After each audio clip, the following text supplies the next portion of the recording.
Welcome to friend, welcome to my YouTube channel. हम लोग शास्त्रीय नृत्य पढ़ रहे थे। शास्त्रीय नृत्य कितने होते हैं? 8 होते हैं। टोटल कितने हैं? 8 हैं। 8 का मैं पढ़ाई कर रहा हूँ। फर्स्ट वीडियो में मैं भारतनाट्यम का ये पढ़ चुका हूँ। अब नेक्स्ट क्या पढ़ूंगा? मोहिनी अट्टम। जो लोग भारतनाट्यम का वीडियो नहीं देखे होंगे, आप लोग मेरे चैनल पे जाके जरूर देख लीजिएगा। बहुत ही इंपॉर्टेंट फैक्ट मैं बताया हूँ। चलिए मैं मोहिनी अट्टम पे चलता हूँ। चलिए, मोहिनी अट्टम कहाँ है? कहाँ का ये डांस है? केरल का। कहाँ का डांस है ये? केरल का डांस है। मोहिनी अट्टम एक केरल का डांस है, ठीक है। विशेष रूप से ये महिला द्वारा किया जाता है। मोहिनी अट्टम जो है कि महिला के द्वारा, एकल महिला के द्वारा किया जाता है ये डांस है, ठीक है। भगवान विष्णु के स्त्री रूप की कहानी इस नृत्य में शामिल है। कौन सा नृत्य में भगवान विष्णु की कहानी शामिल है? मोहिनी अट्टम में। मोहिनी अट्टम में कितने महिला द्वारा डांस किया जाता है? और सिंगल महिला द्वारा डांस किया जाता है मोहिनी अट्टम डांस में। चलिए नेक्स्ट मेरा क्या दिया हुआ है? किस नृत्य में केरल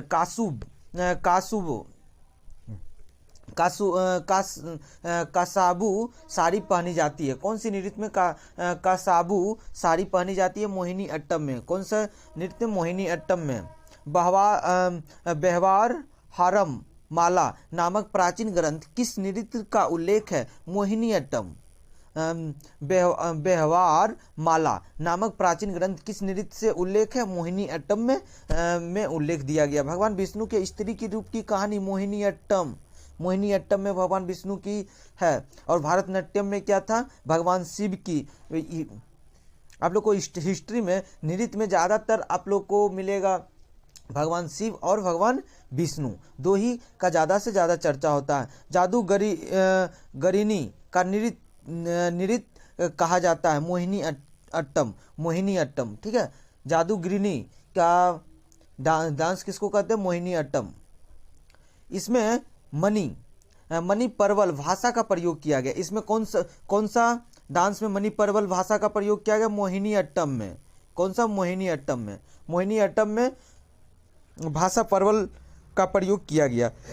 चलिए नेक्स्ट क्या है? तेबितिया चियात्मक, नंगई नाटक और दासियात्म किस नृत्य के रूप में है? किस नृत्य के रूप में है? मोहिनी अट्टम के नृत्य के रूप में। मोहिनी अट्टम नृत्य कहाँ का है? मोहिनी अट्टम नृत्य कहाँ का है? चलिए आप लोग जल्दी मुझे बताइए, मोहिनी अट्टम नृत्य कहाँ का है? तो बीच बीच में मैं पूछता जाऊंगा तो आप लोग को याद होता चला जाएगा। मोहिनी अट्टम नृत्य केरल का है। कहाँ का है? केरल का, ठीक है ना। कहाँ का है? केरल का। ओके, चलिए मैंने नेक्स्ट पे चलता हूँ। नेक्स्ट में दिया गया है कि आ गया यही आपका एक फैक्ट लास्ट था, इसलिए मैं आपको मोहिनी अट्टम का ये लास्ट में पूछा था। चलिए मैं नेक्स्ट पढ़ता। मणिपुरी डांस। मणिपुरी डांस कहाँ का है? मणिपुर का। कहाँ का डांस है मणिपुरी डांस? ये मणिपुर का डांस है, मतलब मणिपुरी का डांस है। भगवान श्री कृष्ण के बचपन की कहानी है। किसमें भगवान श्री कृष्ण की बचपन की कहानी है? मणिपुरी डांस में, ठीक है ना। मणिपुरी डांस में भगवान श्री कृष्ण की कहानी है। वैष्णव संप्रदाय से संबंधित है। वैष्णव संप्रदाय से संबंधित कौन है? मणिपुरी डांस, ठीक है। कौन सा डांस है? मणिपुरी डांस। मणिपुरी डांस जो कि वैष्णव संप्रदाय से क्या है? परिचित है, संप्रदाय था। मणिपुरी के दो प्रमुख भाग क्या है? जागोई और चोमेल। जागोई और चोमेल, दो कौन सा भाग है? जागोई और चोमेल।